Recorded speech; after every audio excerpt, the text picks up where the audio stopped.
E dopo la ricetta del babà salato non poteva mancare il video sul babà dolce. Questo viene considerato un dolce tipico napoletano, forse il più tipico nella pasticceria napoletana, però c'è da dire che non nasce a Napoli, nasce invece dall'intuizione di un polacco che è vissuto a Parigi. Solo però arrivando a Napoli ha raggiunto la consacrazione. Con la ricetta del babà salato condivide lo stampo, uno stampo a ciambella di alluminio con il buco al centro.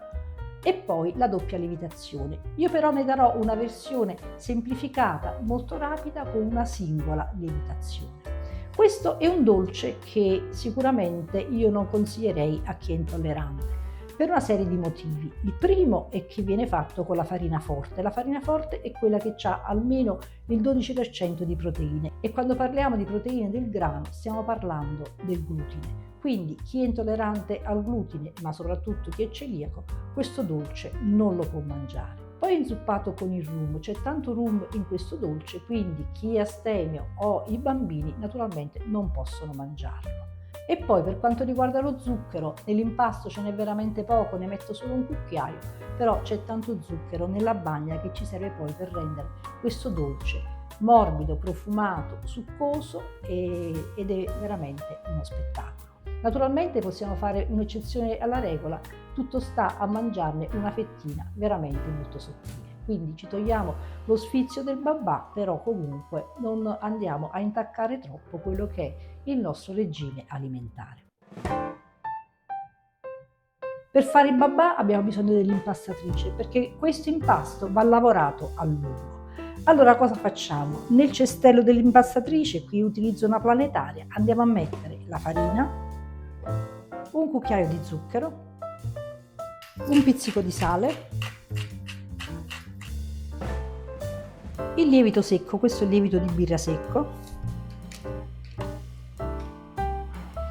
e la scorza del limone. Mescoliamo insieme le polveri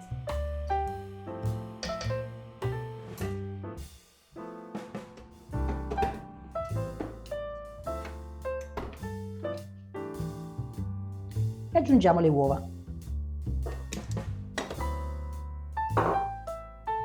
E facciamo andare la planetaria.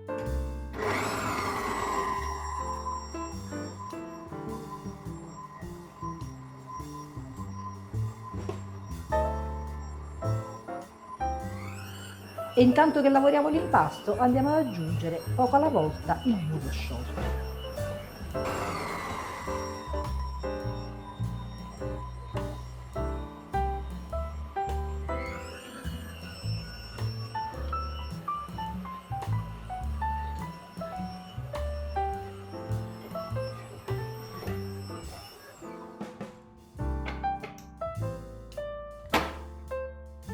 E ora che il composto è incordato possiamo smettere di impastare e possiamo mettere nello stampo.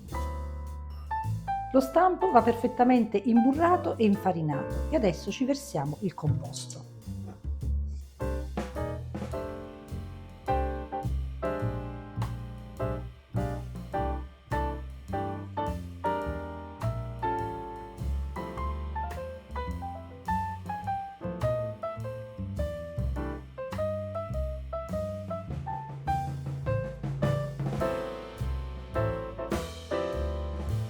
Livelliamo con molta delicatezza e questo lo mettiamo a lievitare per circa 2 ore o perlomeno fino a quando non arriva al bordo.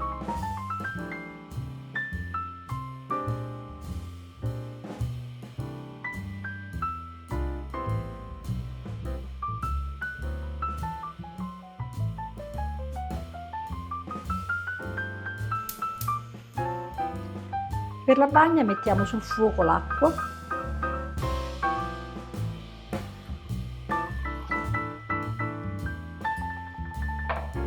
e lo zucchero.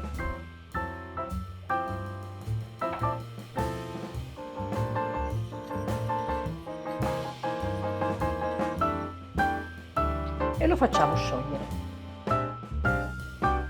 Possiamo spegnere e possiamo aggiungere il rum.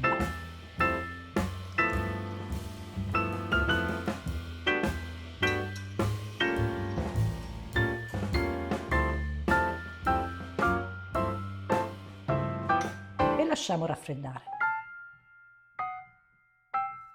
Il babà è cotto, l'ho fatto perfettamente raffreddare, adesso dobbiamo toglierlo dalla teglia ed è molto semplice. Andiamo a sbatterlo su un piano e questo lo farà staccare molto facilmente. Prendiamo un piatto capiente e ci mettiamo la bagna che deve essere tiepida.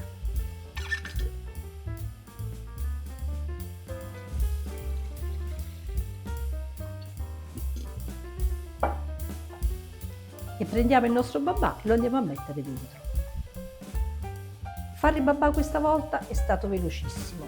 Probabilmente per le temperature alte che ci sono oggi a Napoli, la lievitazione è durata un'ora invece delle 2 ore normalmente richieste.